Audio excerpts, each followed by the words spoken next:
Welcome, everyone. We're going to be doing something a little differently today. I've had a topic rolling around in my mind for a little less than a week now. And I figured I'd just come on and lay it out for you guys, see what you guys thought. The the topic itself, it does apply to the church, but it kind of does so from an angle you probably wouldn't expect. So, what are we going to be talking about today? We are going to be talking about this guy. Let me just make sure it's clear. Yep, it's clear. This is the Sig Sauer P320. Specifically, this version is the P320 AXG Legion. Now, you might be wondering, what does this have to do with the church? Well, and why are we talking about it today? Well, many of you, any of you in the gun community for sure, but a lot of you outside of that community have probably heard about the controversy surrounding this firearm. It's not a new issue in the gun community. Talk about it has kind of been rolling around for probably 8 years or so now. But it just recently, that controversy has expanded quite a bit. It's kind of escaped the silo of the gun community, and now you have YouTubers like Charlie. Any of you who know Charlie, Moist Critical, he's talked about it. And his videos gotten a few million views. So it's not just a controversy inside the gun community anymore. But anyways, for those of you who don't know, that this pistol, the 6 hour P320, was just recently involved in the death of a U.S. Air Force airman. The airman had the pistol from what we've heard, from what we know so far, the investigation is currently ongoing. But the airman had his sidearm, his 6 hour P320. The Air Force or the U.S. military has two designations for that gun. It's an M17 for the longer barrel version and an M18 for the shorter barrel, but they're both P320s. Anyways, the airman had his sidearm in a holster, took his holster off, put his holster down on the table, and the firearm discharged, shot him in the chest, and killed him. Now, for those of you who don't know, it is not normal for a firearm to discharge inside of a holster, at least inside of a good holster, right? A firearm should never discharge when there's no input on the trigger. And inside of a good holster, let's see here. Inside of a good holster, there's no way to get to the trigger, right? You can't get in, can't pull that trigger at all. So there should be no way to fire this firearm. But apparently, this firearm was in a holster, was set down on a table, and discharged into his chest. Like I said, that is no bueno. Firearms should not and usually do not do that. The whole, guns don't kill people, people kill people. Well, in this case, the gun did kill a person. So that's obviously a big red flag, right?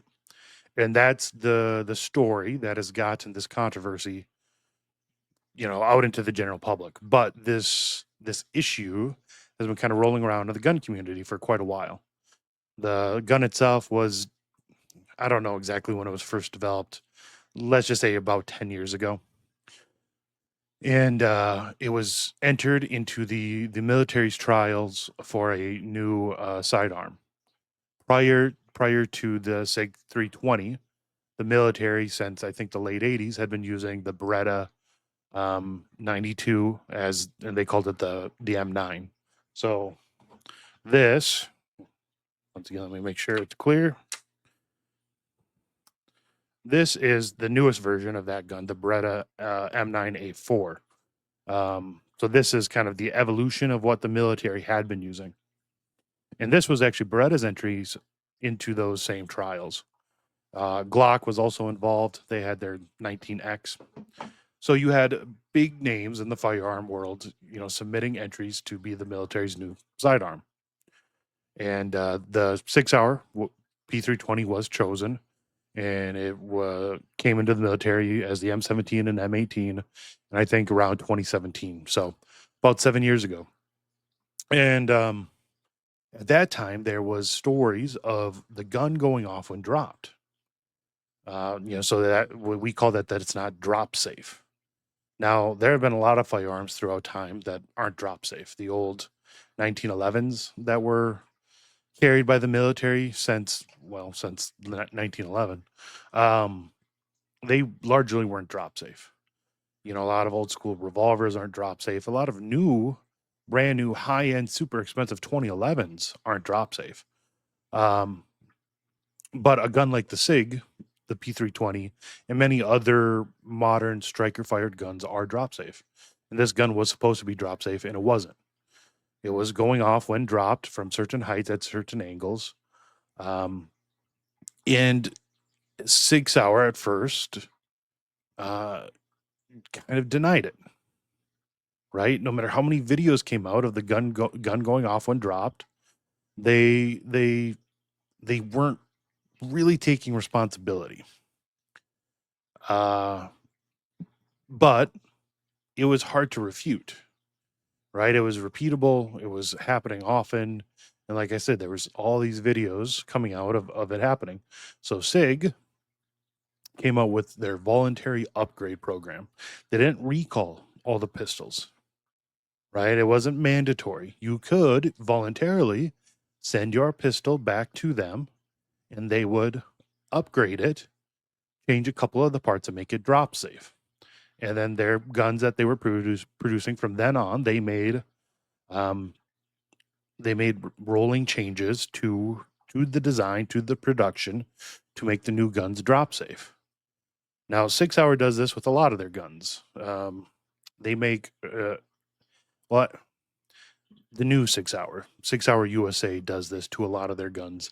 They make rolling changes. They did this with a different model that came out around the same time.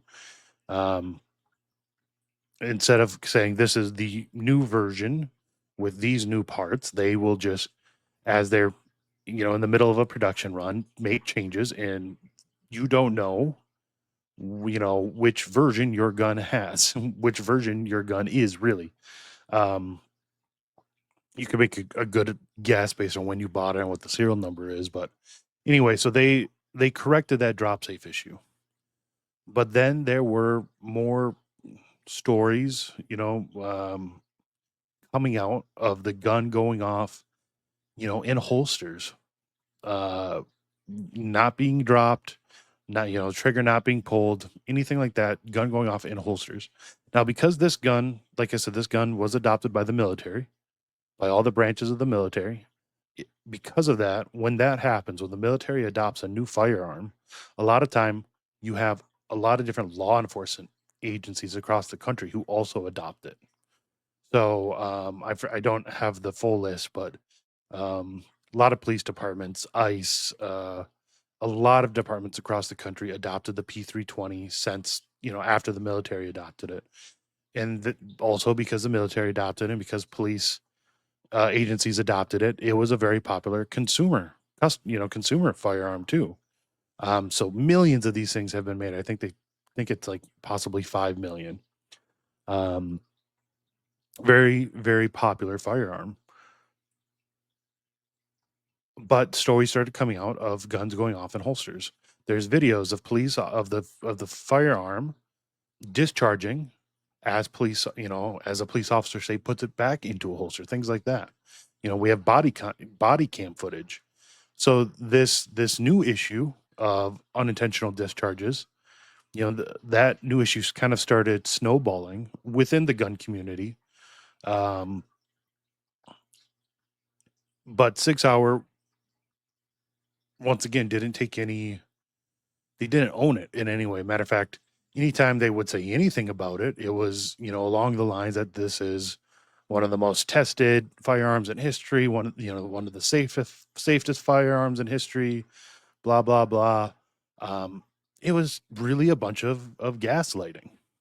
Matter of fact, up in March of this year, they released a public statement let me see if I can pull it up real quick. Okay, I have it pulled up. I'm going to read through it. Now, once again, you're probably asking yourself, why are we talking about this on a Catholic channel? How does this apply to the church, to Catholicism? And we're getting there, trust me, we're almost there. But let me just read you this statement that came out, I think like March 7th or something. It came out March of this year, prior to this Air Force airman being shot. So let me pull it up and let me read it real quick for you.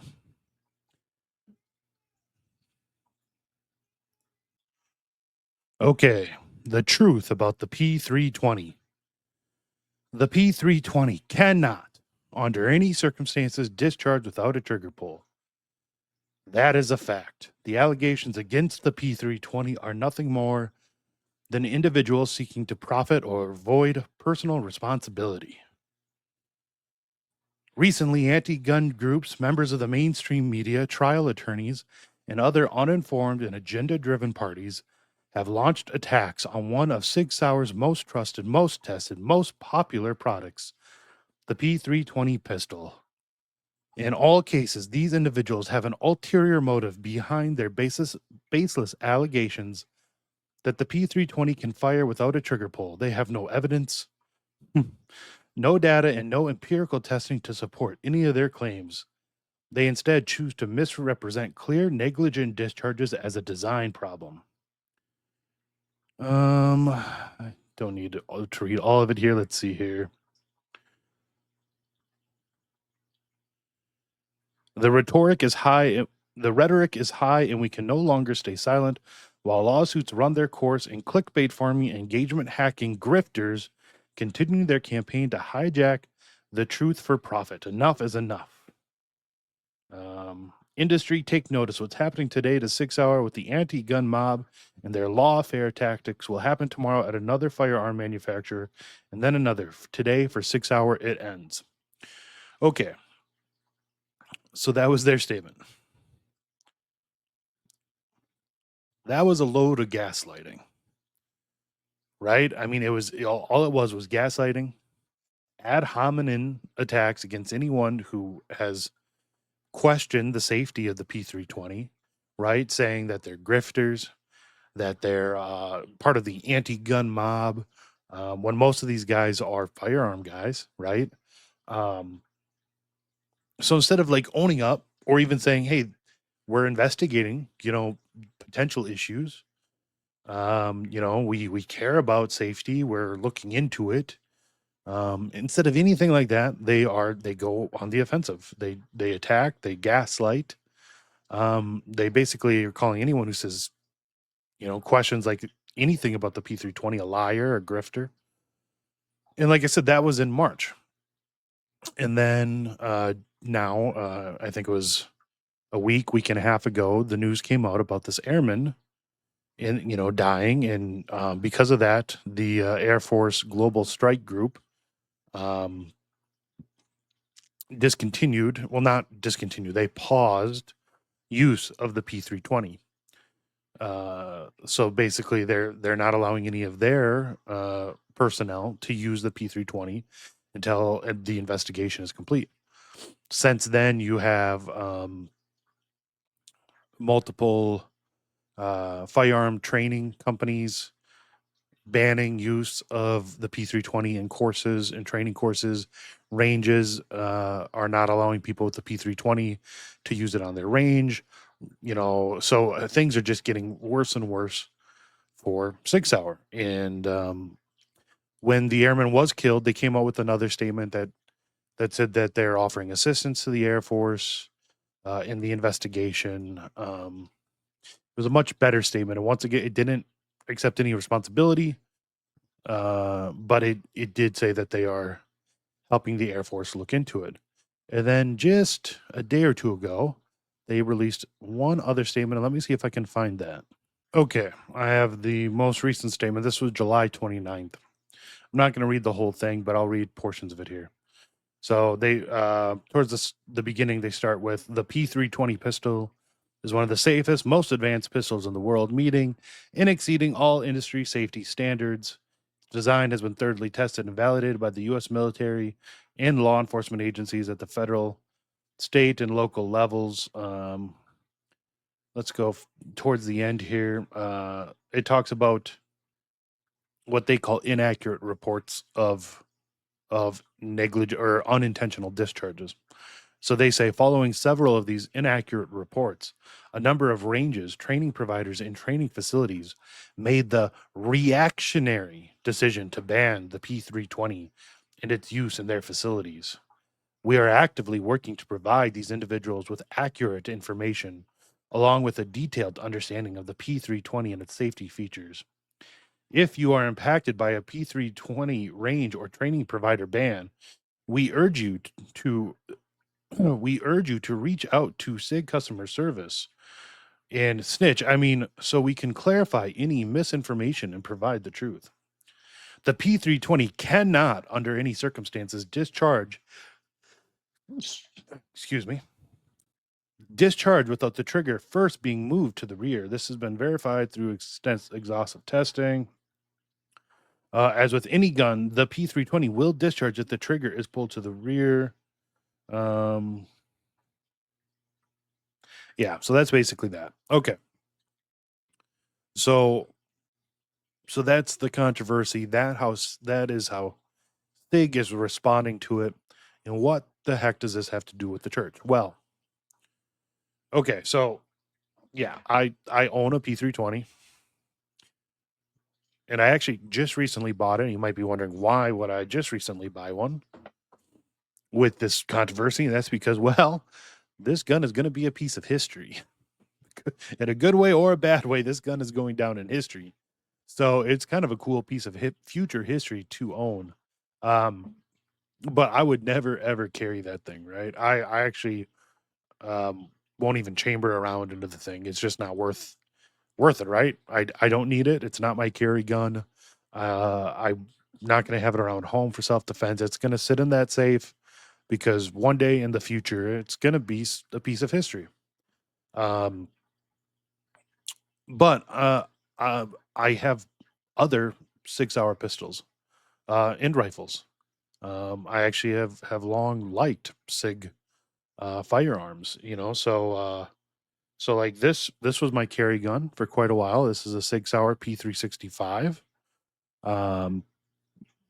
Really kind of a revolutionary, well, not revolutionary, but uh, forward thinking pistol design that came out around the time of the P320. This is my second P365. My first I've had my wife carry. It's been a great pistol. I've never had any issues with it. I've never had a single malfunction at all, even, and no failure to feed, no failure to eject, nothing. Really, it's been really reliable for me. Really comfortable pistol to carry. All in all, great pistol. I also have a Sig P2. This the 938. Okay, that one's clear. Yeah, the P938. Really small little 9mm carry gun. Little, I have a pocket holster for it. Great little carry gun, in a pair of shorts or something like that. Once again, I mean, this design I think is at least as old as me, something like that. It's a 1911 style design, kind of. Not exactly, but pretty close. Single action only. All in all, I mean, the design more or less has been around for 100 years. Once again, really reliable. Never had an issue with it. I also have a Sig P220. This design is older than me.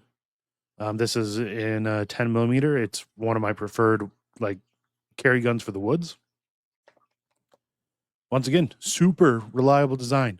But both the 938 and the 220 were designed by the old 6-hour, the old Swiss West German 6-hour, as opposed to the new Sig USA. So we're actually a completely different company originally. Really well tested designs, super reliable. I'm not. I don't know if I'm carrying any of them anymore. Right. Now, even though I've not had any problems with them, and two of those three other pistols were designed by the old Sig Sauer, the fact is all of them were made by the new Sig USA. And clearly there's issues in with the P320 either in its design or with its manufacturer. We're not really sure which right now. It could be a mixture of both. But anyways, even though they've been reliable, who knows? Who knows at this point? And one thing I do know is something does happen. Sig Sauer, sure as the heck, isn't going to stand behind their product. They're not going to be there to help me. They're going to be there to gaslight me. Um, and even if I might still carry some of these. Like I said, the 220 is one of my preferred woods guns because of the 10 millimeter. So I'm not saying I'm never going to carry them again, but I'm not ever going to suggest to anyone else to buy a Sig product ever again, because the company clearly doesn't care about their customers. It cares more about their bottom line than anything. And I can't recommend that to anyone else, whether it's for their safety or just to, just kind of vindictively against Sig because of the way they treat people. So Sig Sauer is more or less like completely soured in my mind, right? There, that whole name brand, um, is kind of corrupted at this point, and this is happening through. I mean, I don't know if they survive this, right? I mean, they might have to recall all 5 million of these guns. The military contracts might get canceled. Um, I don't know, but that brand it means something else now than what it did. And how this applies to the church is just in the way. It's all what it comes down to is honesty, right? And owning up to criticisms and issues that do exist. And we've talked about this a little on the channel recently, but you know, the church, um, the church isn't perfect. Yes, she is the spotless bride of Christ, but she is also an institution run by here on earth by humans, by very corrupt humans, right? So there are real issues in the church. And when someone raises these issues, these criticisms, we cannot just gaslight them. We cannot just attack them with ad hominems. We have to acknowledge the truth for what it is, right? So when someone brings up the issue of Pachamama, right, whether or not that statue, that figure, was intended to be the Virgin Mary or was intended to be an Incan demon, whether or not the people surrounding it in the weird little circle in the garden with all the other little pagan stuff, whether or not they were intending to pray to the Blessed Virgin or to uh, Mother Earth, we have to acknowledge it looks bad, right? We have to acknowledge that this was maybe not prudent, right? We can't just say this is the hoax. We can't just say this is Taylor Marshall grifting. This is the trads. This is the anti-Catholic trads grifting, right? Who does that sound like, right? I mean, and I'm basically talking about Pope Respector here, among others, but largely him. That's the exact language Sig used, calling out all the people concerned about a gun shooting people. How does that look? How did that look for Sig? That looked pretty bad. Now, yes, it was before an airman was killed, largely. Most of that language came up before that airman was killed, but people had been injured. Numerous people had been injured. Um, and what did they do? They came out calling them grifters, calling them the anti-gun mob. right? The exact same method of someone saying, that Pachamama is a grifting hoax. No, it wasn't a hoax. We all saw it with our own two eyes, right? Now, sure, if we want to have a discussion about what intentions were, you know, sure, we can talk about that, but we can't just call it a hoax. It did happen. We all saw it happen. So let's have an honest discussion about the criticisms. Same thing with demographics, right? And we're actually going to have a discussion and debate on the demographic health of the church in a few days here on this channel. But when we talk about the demographic health of the church and how there are so many parishes outside of big cities that are going to be dead here in the next 10 years, 10, 15 years, right? I mean, it is going to be a large number of parishes. We need to have a discussion about that. And instead of people saying, oh, that's not true. My parish in New York City on Staten Island has 19,000 registered members. How could your parish in the middle of nowhere possibly be dying? No, Catholicism is completely healthy. Don't freaking gaslight me, guy. Come on now. Number one, anyone who's ever seen the parish registry knows you cannot go by the parish registry for how many people are in that parish. Okay, parish registries are about as accurate as like voter rolls in Democrat-run cities. Got a lot of dead people on there. You got a lot of people on there who registered just so they could have their marriage there or a child's baptism there and it hasn't been there since. I mean, you got people there who have on that registry who have moved.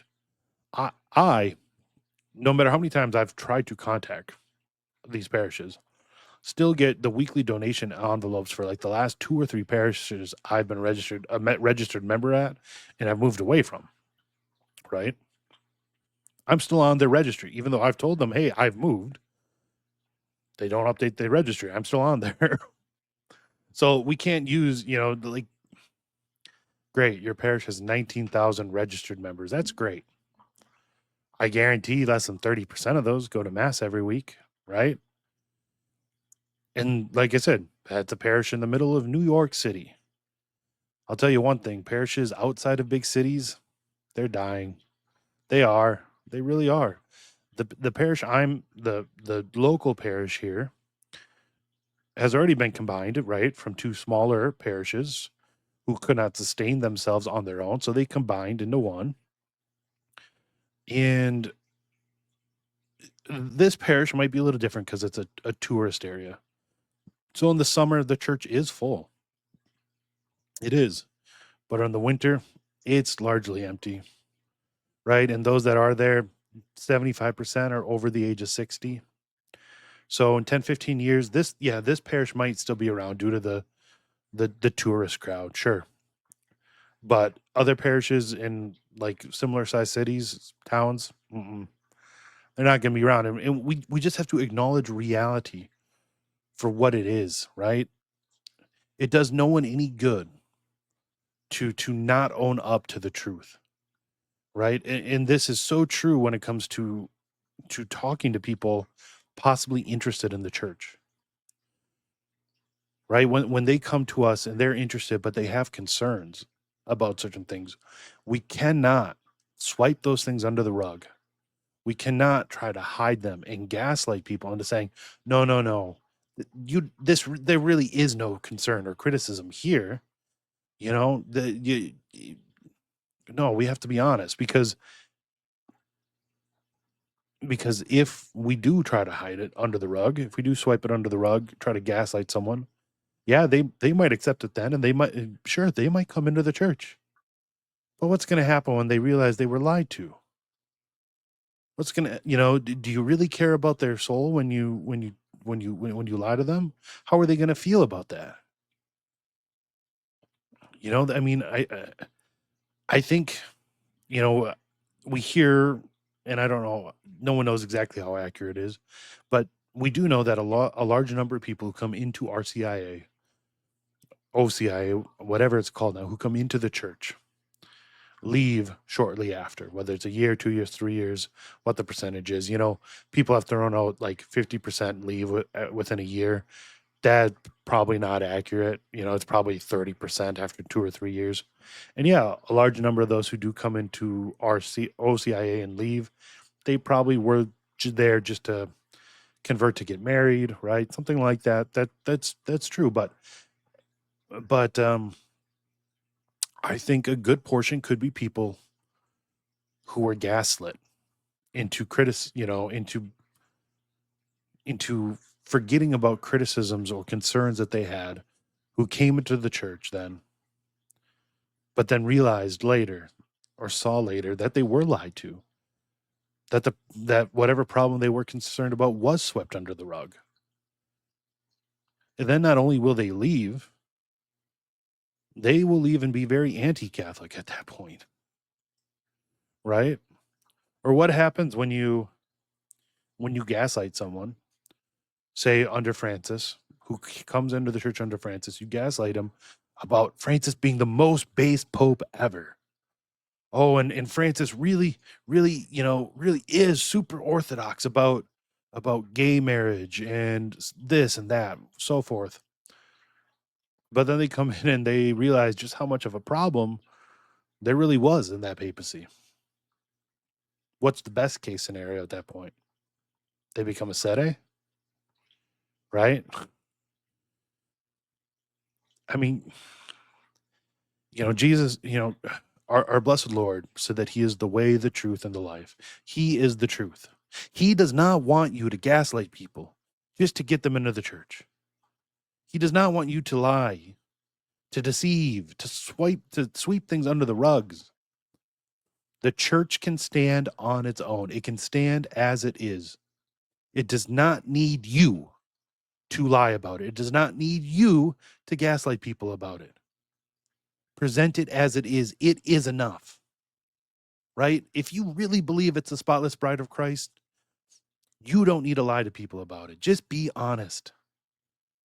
Otherwise, you are going to sour people on the church forever, just like Sig Sauer is doing with their products. Now, was this video made just so I could talk about guns? Yeah, probably. That's probably why I took like a week of rolling it around in my head, because I had to figure out how I could somehow talk about guns on the channel. But I do think there's a legitimate point to be made there. Just be honest. Present the church as it is. It's enough. I promise you, it really is. You really don't have to lie about the bride of Christ to get people to see what it is. So that's what I have for you today, guys. If the guns bored you, I'm sorry. I'm sorry, but I hope you all have a good day, and I'll see you later.